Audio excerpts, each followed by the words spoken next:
안녕하십니까. 이번에는 6장 혈액 면역 생리를 하도록 하겠습니다. 저는 해운대 국민병원 박옥승입니다. 첫 번째 시간에는 혈액에 관한 전반적인 내용, 그리고 혈액 응고, 백혈구, 적혈구, 혈소판까지 먼저 얘기를 하고 6장 혈액 면역 파트 두 번째에서 면역에 관련된 얘기를 할 예정입니다. 자, 지난 시간에 했던 간단히 정리를 하면 근육 있었죠? 근육 수축 이완을 한다. 근육 조직은 골격근, 심근, 평활근 이렇게 나누어져 있다. 듣고 앞장에 좀 실수한 부분이 있는데 다시 한번 정리하면 근막은 근육과 근육이고 힘줄은 근육과 뼈에 붙어 있는 겁니다. 그리고 인대는 뼈와 뼈를 연결해주는 구조물이다. 자, 근육 수축할 때 있었죠. 근육 신경 자극이 있으면 아세틸콜린이 나가면서 나트륨이 들어가면서 다시 활동 전이가 생기고 이 활동 전이는 솔베처럼 칼슘을 뿌리면 이 칼슘이 트로포닌과 붙으면서 트로포닌 미오신 이동, 그래서 액틴과 미오신에 붙었다 떨어졌다 하면서 이게 수축 작용이 일어나는 거죠. 그래서 ATP를 반복적으로 쓰게 되고 다 마지막에는 이제 칼슘이 제자리로 돌아가면서 원래 자리로 돌아간다. 그래서 칼슘 농도가 떨어진다. 칼슘 트로포닌이 분리된다. 트로포미오신이 복귀된다. 그래서 결국은 이완된다. 여기 쓰는 에너지가 좀 중요하다고 그랬죠. 크레아틴 포스페이트라는 놈이 있고 포도당 지방산 이런 거 다 쓰는데 크레아틴 포스페이트 자르는 놈이 크레아틴 카이네이즈, 그래서 CPK라고 했고 심장에만 있는 놈이 CKMB, 그리고 이제 트로포닌이라고 하는 아까 칼슘 붙는 그것도 트로포닌 I라고 하는 놈은 심장에만 있기 때문에 심근경색 진단에 대단히 중요한 카디악 마커가 된다. 이런 얘기 했었습니다. 자, 오늘은 이제 혈액과 면역생리인데요. 먼저 혈액 보시면 내부 환경 유지에 굉장히 중요한 역할을 하는 게 바로 혈액이다. 혈액은 뭐 사실은 뽑아갖고 대롱에다 놔둬보면 구분이 딱 되죠. 밑에 깔아앉는 혈구, 세포 성분이 되고 위에 이제 뜨는 게 혈장이라고 하죠.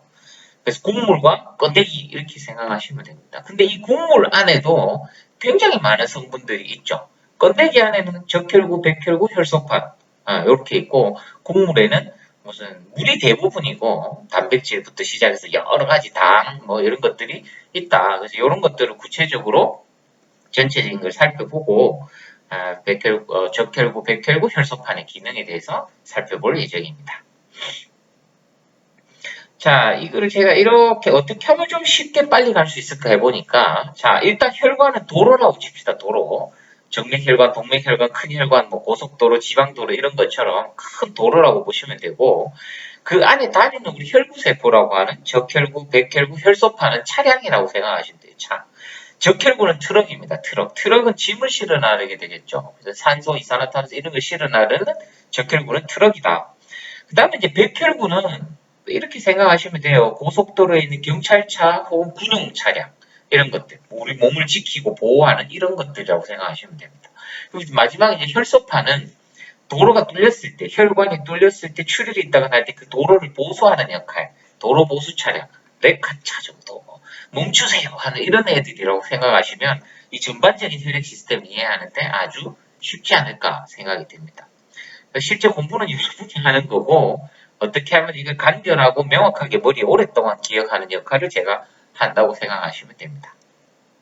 그리고 이런 내용들은 그 헬스 조선이라고 들어가 보시면 그 건강 칼럼에 보시면 박옥순의 뭐 의사에게 배우는 인지생리학 이렇게 해서 쭉 연재를 하고 있거든요. 그래서 한번 읽어보시면 다 이런 식으로 이제 설명을 좀 해놨으니까 이해하는데 조금 도움이 되실 겁니다. 자, 도로, 트럭, 군용 차량, 도로보수 차량. 자, 한번 달려볼게요. 자, 혈액의 구성은 일단 우리 몸의 7, 8% 정도 되겠죠. 70kg 같으면 77이 49, 한 5리터 정도의 혈액이 있다라고 생각하시면 됩니다. 혈장이라는 곡물과 혈구라고 하는 건더기. 혈구에는 적혈구, 백혈구, 혈소판이 있다. 혈장, 혈구, 적혈구, 백혈구, 혈소판, 건더기. 그죠? 여기 보시면 이제 남자하고 여자하고 약간 혈장의 비율이 조금 다른데요. 남자가 조금 건더기가 많고 여자들이 건더기가 조금 적다. 이렇게 생각하시면 됩니다. 크게 뭐 의미는 없지 않겠나 싶은데요. 어쨌든 구성을 보시면 눈으로 명확하게 보이듯이 한 58% 정도가 곡물로 되어 있고 나머지가 혈구세포인데 여기 보시면 실제로 이 카운트하는 그 세포 중에는 백혈구 숫자가 굉장히 작습니다. 그래서 백혈구는 1% 미만이라고 보시면 돼요. 하지만 몸에는 굉장히 중요한 역할을 하죠. 자, 이거 실제로 저희 병원에서 하는 피검사 용지 시트입니다. 이렇게 보시면 제일 첫 번째 나오는 게 WBC예요. 화이트 블러드 셀, 백혈구 수치입니다. 결과값이 있고 하한치와 상한치. 이거 넘어가도 문제, 하한치보다 떨어져도 문제인 거죠. 지금 정상 레벨 안에 있다는 거고. 그 다음에 보는 게 이제 헤모글로빈이죠. 헤모글로빈은 혈색소 수치, 적혈구 보는 거죠. 하한치, 상한치 있고 가운데 있고. 다음 이제 플레이트리트라고 있는데 이게 이제 혈소판이죠. 214라고 되어 있는데 동그라미 3개를 붙여야 됩니다. 그래서 21만 4천 개다. 이렇게 생각하면 되고요. 물론 백혈구도 이건 6,720개라고 읽어야 됩니다. 여기 표시 보시면 3개, 동그라미 3개, 동그라미 3개씩 더 붙여라. 뭐 이런 얘기거든요. 그리고 이 WBC를 갖다가 이렇게 셀 DB라고 표현을 하는데요. 백혈구 종류 중에 중성구, 림포사이트, 모노사이트, 에오지노필, 베이조필 이게 다 구획을 나눠서 어떤 게 몇 프로까지 올라가 있는지 이런 것들이 다 나오게 되어 있습니다. 그래서 이런 것들 구성만 정확히 알고 있으면 임상적으로 이 피검사가 의미하는 걸 굉장히 많이 캐치할 수 있다는 거죠. 그래서 한번 띄워나왔습니다. 자, 일단은 혈액은 운반 누가 제일 많이 하죠? 적혈구. 트럭이라고 했죠. 그죠? 그 다음에 조절하고 방어도 합니다. 이런 것들은 뭐 혈장이나 백혈구나, 방어는 백혈구가 하죠. 이제 조절 같은 경우에는 뭐 산도라든지, 어떻게 보면 혈장 기능에서 조절을 많이 한다고 볼 수 있겠죠. 웬만한 단백질, 당, 이런 것들이 다 녹아 있으니까요. 방어는, 실제로 두 가지죠. 하나는 백혈구가 직접적으로 방어하는 게 있고, 두 번째는 요 두 번째에서 공부할, 지금은 1이고, 2에서 공부할 면역에서 뭐 항체라든지 이런 것들이 있어서, 녹아 있어서 방어 역할도 한다는 겁니다. 자, 일단 혈장부터 간단히 생각해 보면요. 혈장은 국물이라고 했죠? 혈구세포를 뺀 나머지다. 그래서 물, 단백질, 기타가 있다. 자, 물이 대부분이죠. 90% 이상. 단백질이 그 다음으로 많습니다. 약 한 7, 8% 정도 되는데 알부민, 글로불린, 섬유소원 이게 뭐냐? 알부민이라는 놈이 가장 많고 그 다음에 글로불린이라는 놈이 많고 그 다음 섬유소원이 있어요. 각각 역할은 알부민은 이게 삼투압하고 연관된 거예요. 물의 평형 뭐 이런 것들. 글로불린은 면역의 항체하고 관련된 단백질이고 섬유소원은 혈액 응고와 관련된 단백질이다. 이렇게 생각하면 됩니다. 그리고 나머지 여러 가지 영양분들 우리가 알고 있는 밥 먹고 이제 에너지가 필요한 곳으로 가는 당, 지방, 단백질 뭐 이런 것들이 전부 다 혈장 안에 녹아 있다라고 보시면 됩니다. 물론 이제 호르몬 관련된 단백질 여러 가지 이런 것들도 혈장 안에 있죠. 그래서 혈장 단백질은 금방 말씀드렸다시피 알부민, 글로불린, 섬유소원, 뭐 트랜스페린 이런 것들이 있습니다. 그래서 알부민이 사실은 좀 제일 중요하죠. 약 58%, 60% 정도가 알부민이고 이 알부민은 혈액의 삼투압을 조절한다. 그래서 사실은 간경화 환자들, 간에서 만들어지거든요. 그래서 간경화 환자들이 알부민 수치가 낮으면 삼투압의 평형이 맞지 않기 때문에 복수가 찬다든지 하는 문제가 생기게 되겠죠. 그래서 밖에서 알부민 농도가 굉장히 진한 걸 굉장히 천천한 시간 동안 주입을 한다거나 복수를 컨트롤하기 위해서 그런 조치도 취하게 되죠. 이렇게 전기 운동을 해보니까 알부민이 가장 많습니다. 그 다음에 있는 게 이제 글로불린이라고 있는데 이놈은 알파, 베타, 감마 이렇게 있는데 실제로 이거는 항체, 병원체로부터 보호하는 면역 글로불린이라고 해서 결국 항체라는 얘기거든요. 이런 재료가 된다. 섬유소는 아까 얘기했죠. 이게 이제 굳는 그러니까 응고와 관련된 단백질. 나머지는 이제 조절 단백질도 굉장히 많습니다. 그래서 우리 피검사 결과 중에 AG 레이셔라고 이런 얘기를 많이 하거든요. 알부민 글로불린 레이셔라고 하는데 이 간 기능을 간접적으로 본다 이렇게 생각해 주시면 됩니다. 알부민이 위에 있고 글로불린이 밑에 있죠. 간에서 알부민을 만든다. 그러면 간이 안 좋으면 분자가 수치가 줄어들겠죠. 그래서 결과적으로 여기 보시면 간경변이 있다. 이러면 AG 레이셔가 값이 작아진다. 왜? 분자, 알부민이 줄어드니까 당연히 AG 레이셔가 떨어지겠죠. 그러면 피검사에서 보통은 1.1에서 2.0인데 1 밑으로 떨어져 있다. 이러면 우리가 생각할 수 있죠. 간이 맛이 갔구나. 이렇게 생각할 수 있다는 겁니다.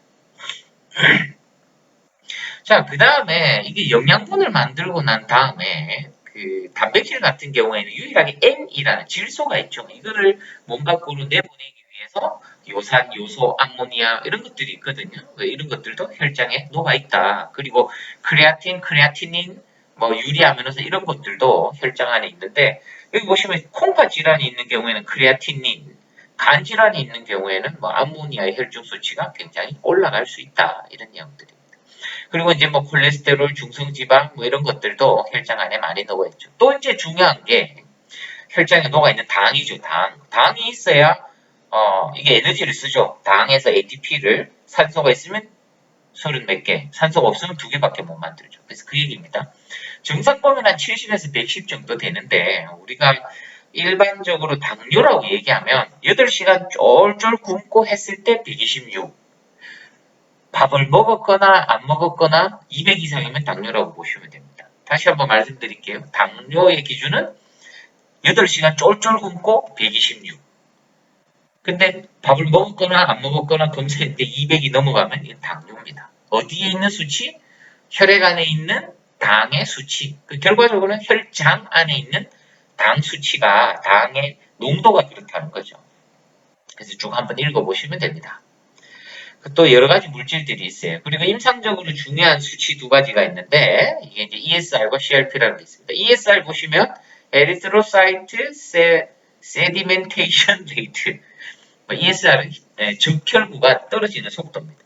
그래서 대롱에 나와서 봤는데 빨리 쑥 떨어진다는 말에는 혈장 안에 무슨 단백질이나 이런 게 좀 없다는 얘기예요. 건강 상태가 좋지 않다는 얘기입니다. 그래서 속도라고 했기 때문에 속도가 빠르다는 수치가 높다는 얘기는 좋지 않다는 얘기죠. 그래서 결론적으로 읽어보시면 질환이 있으면 식사량이 줄어들어 혈액 알부민이 감소한다. 그래서 알부민이 감소하면 적혈구가 침강하는 속도가 빨라진다. 그래서 수치가 증가한다. 라고 이해를 하면 됩니다. 절대적으로 막 이 수치가 많이 높다고 해서 질환이 있다라고 얘기할 수는 없지만 이 수치를 팔로비라고 하죠. 오늘 수치가 이랬는데 내일 늘어난다. 이런 거 볼 때 사용하는 거죠. 또 하나 있습니다. CRP라고 있는데요.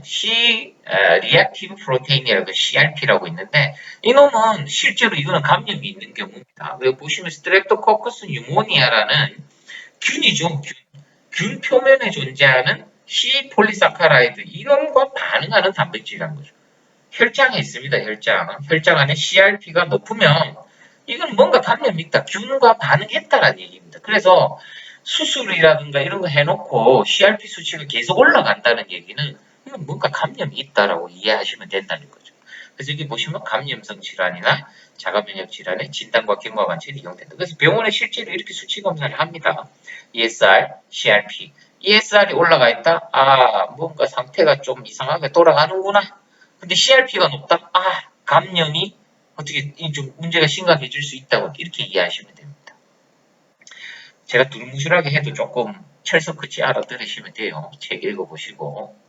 자, 조혈 과정은 쭉 넘어갈게요. 적혈구 생성하는 걸 자극하는 인자가 있다. 그게 EPO라고 하고, 백혈구 같은 경우는 CSF라고 그러고, 뭐 혈소판 생성소는 TPO라고 이렇게 얘기를 한다.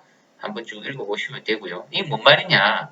콩팥으로 오는 산소 공급이 제대로 안 되면 산소는 트럭 실어서 적혈구가 하죠. 적혈구 수치가 낮다는 얘기겠죠. 적혈구 많이 만드세요. 그럼 당연히 에리트로포이에트 EPO를 내보내서 뼈에서 적혈구를 만들어서 다시 산소 전달을 많이 한다는 얘기입니다.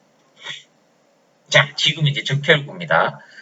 자, 적혈구는 트럭입니다. 트럭. 산소를 실어나르는 트럭. 트럭에는 바퀴가 4개 있죠. 하나, 둘, 셋, 넷. 엔진이 4개 있다라고 생각하셔도 되고, 저는 적기는 엔진 4개 했는데, 바퀴 4개라고 생각하시면, 햄이라고 하는 철에다가 글로벤이라는 바퀴가 이렇게 쌓여져 있어요. 발이죠. 그러니까 타이어죠. 이게 4개가 있어요. 휠과 타이어가 4개가 있습니다. 이 트럭에. 그리고 이제 짐 싣는 차가 있죠. 구조는 딱 그렇게 된다는 거 보시면 되고, 이 차를 어디서 만드느냐? 뼈에서 만들죠. 골수라는 뼈에서 만듭니다. 그래서 이 뼈라는 골수에서 만들어진 이 트럭이 우리 몸을 한 120일 정도 쫙 돌다가 차가 다 쓰고 나면 폐차해야 되죠. 어디서 폐차하느냐 하면 비장이라는 데가 있어요. 스플린에서 대식세포, 이놈은 이제 폐차업자라고 보시면 됩니다. 이놈이 처리를 해요. 차를 해체를 하겠죠. 쓸 거는 쓰고 재활용할 건 하고 버릴 거 버리고. 철 부분, 햄이라고 하는 바퀴 부분, 이 휠을 빼다가 다시 재활용합니다. 그리고 이 글로빈이라 하는 놈 있죠. 그 놈도 재활용할 수도 있고 버릴 수도 있고. 근데 이 자동차 기계 안에 보면 윤활유라든지 기름 같은 것들이 있어요. 이거 이제 빌리루빈이라고 하는 거라고 보시면 이 놈은 이제 간에다가 데리고 가서 이놈을 처리해서 대변으로 내보낸다든지 그렇게 되는 거예요. 뭐 윤활유 처리도 한다 이렇게 생각하시면 되고요. 근데 만약에 폐차를 너무 많이 하면 이 윤활유가 너무 많아지죠. 빌리루빈 수치가. 그렇게 되면 이게 이제 피부에 침착됩니다. 배설을 못하니까.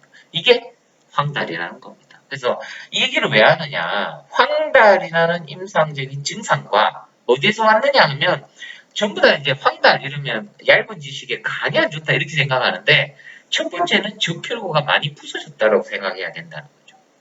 그리고 두 번째는 이 빌리루빈이 처리되고 가는 간에서 어딘가가 막혔구나라는 거. 그 다음에 제일 마지막은 간 자체가 진짜 안 좋아서 빌리루빈을 많이 배설을 못 시키니까 침착된다. 임상적으로 중요한 건 적혈구에서 이런 것들입니다. 그리고 이제 짐을 실을 수 있는 산소를 실을 수 있는 조건이 있죠. 어떤 조건이 36.5도라는 조건과 체온이 올라갔을 때나 혹은 떨어졌을 때 실을 수 있는 조건이 달라집니다. 실제 우리 몸의 온도가 올라가면 활성이 많아져요. 그래서 동맥혈에서 산소 분압이 100이었다면 정맥에서는 40이거든요. 60 정도로 이제 몸의 조직이 산소를 쓰는 건데 이게 이제 체온이 많이 높아지면 굉장히 그 산소 요구량이 많아집니다. 근데 실을 수가 없어요. 산소 실는 수가. 근데 체온이 많이 떨어지게 되면 산소 요구량도 줄어들고 차이도 조금만 수 있게 돼 있어요. 그 뒤에 가면서 이제 설명을 한번 해볼 테니까 이 정도 듣고 슬라이드 보시면 굉장히 이해하기가 수월하실 겁니다. 자, 적혈구 형태에 대한 얘기를 해놨고요. 이거 보시면 헤모글로빈이라고 해서 햄과 글로빈으로 되어 있다. 4개의 글로빈, 중간에 햄이 끼어져 있다. 꼭 바퀴에 타이어 끼어져 있는 그런 거예요. 이게 차입니다. 차. 트럭이죠. 산소 실어나르는 트럭. 자, 산소 해리국션 하는 게 제일 마지막에 어떤 얘기했던 이 얘기입니다. 자, 체온이 43도인데요. 43도 그래프가 여기죠. 동맥혈에서 포화도는 90이다. 동맥혈은 100이라고 보면 한 이 정도 차에다가 90 정도 실어놨다고 보면 됩니다. 자, 그 다음에 정맥혈에서는 포화도가 정맥혈은 40 정도죠. 50 정도죠. 그리고 90이고 50이고 그 40% 정도의 산소를 이동시킬 수 있다. 어디로? 조직으로. 자, 체온이 30도 되면 어떻게 될까요? 동맥혈에서 포화도는 30도 되는 그래프 동맥혈 100짜리 보면 100%죠. 근데 자, 30도 정맥혈에서 보면 어떻게 돼요? 40이 그 산소 분압 정맥인데 그때 보시면은 세선이 80% 정도까지 되어 있어요. 그 결국은 차에서 실어 나르는 정도가 20% 정도밖에 안 된다는 거죠. 이 얘기는 두 가지로 해석할 수 있는데 온도가 낮아지면 산소를 조금 더 효율적으로 보낼 수 있다는 의미. 또 하나는 조직이 그렇게 활성이 적기 때문에 체온을 낮추는 게 굉장히 환자한테 유리하다. 그래서 수술방 체온도 낮추는 거고 심장 수술 같은 거 하트 어레스트 시켜놔놓고 수술할 때는 체온을 굉장히 떨어뜨리는 게 유리하다는 거죠. 저체온요법에 대해서 박스4에서 잘 적어놨으니까 한번 쭉 읽어보시고 산소 포화 곡선도 이해 한번 해보시기 바랍니다. 자, 조혈 같은 경우에는 설명 다 했습니다. 보통 뼈에서 한다는 그 얘기고요. 여기 보시면 뭐 대기 중에 산소가 부족하면 부족해요. 신장에서 EPO라고 했죠. 이걸 내보내면서 뼈에서 적혈구를 많이 만들어라. 트럭 생산을 많이 해야 산소를 많이 보낼 거 아닙니까? 그죠? 그래서 이 생활 주기를 주저리 적어놨는데 이걸 보면서 제가 했던 내용 간단히 볼게요. 밥 먹으면서 철이 들어옵니다. 철이 흡수가 되죠. 철을 트랜스페린이라는 놈이 이동을 합니다. 어디로? 골수로, 공장으로 재료를 이동시켜서 만들어내죠. 만들어내고 씁니다. 120일 동안 적혈구 산소 잘 운반하는 트럭으로 쓰다가 폐차될 때쯤 되면 비장에서 파괴합니다. 탐식 대식세포가 탁 먹어가고 그러면 헤모글로빈을 빌리루빈으로 기름이 빠진다고 했죠. 윤활유 같은 거 따로 처리를 합니다. 그래서 이 빌리루빈이 이제 간으로 가서 빌리루빈 대사에서 담즙으로 해서 대변으로 보낼 수도 있고 소변으로 보낼 수도 있다 이 얘기입니다.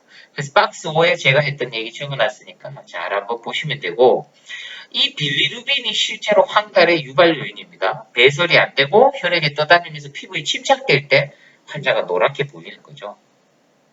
그래서 뭐 어떨 때 적혈구가 파괴되면 적혈구 손상된다, 포식된다, 뭐 빌리루빈으로 나간다.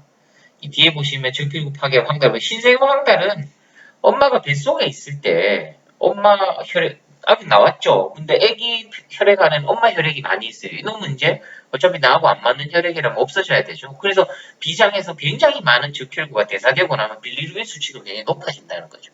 어느 정도 배설은 되지만 너무 엄마 혈액 처리할 혈액이 많았기 때문에 얼굴에 황달이 오는 거죠. 그래서 조카들이 노리끼리 한 이유가 이런 겁니다. 그리고 폐쇄성 황달은 배설되는 길이 막힌 경우입니다. 그렇게 되면 황달이 생기는 거고, 간원성 황달은 간에서 잘 빌리루빈 대사를 못 시켜주기 때문에 또 생긴다. 이렇게 이해하시면 됩니다. 그러나 참고로 이제 당뇨 환자들이 병원에 왔을 때 HbA1c라는 검사를 하게 되거든요. 헤모글로빈은 원래 산소만 실어야 돼요. 산소만 실어서 가야 되는데 혈장 안에 당뇨 있는 분들 당 수치가 너무 많은 거예요. 그래서 이 헤모글로빈이 산소를 싣는 게 아니라 당하고 붙은 거예요.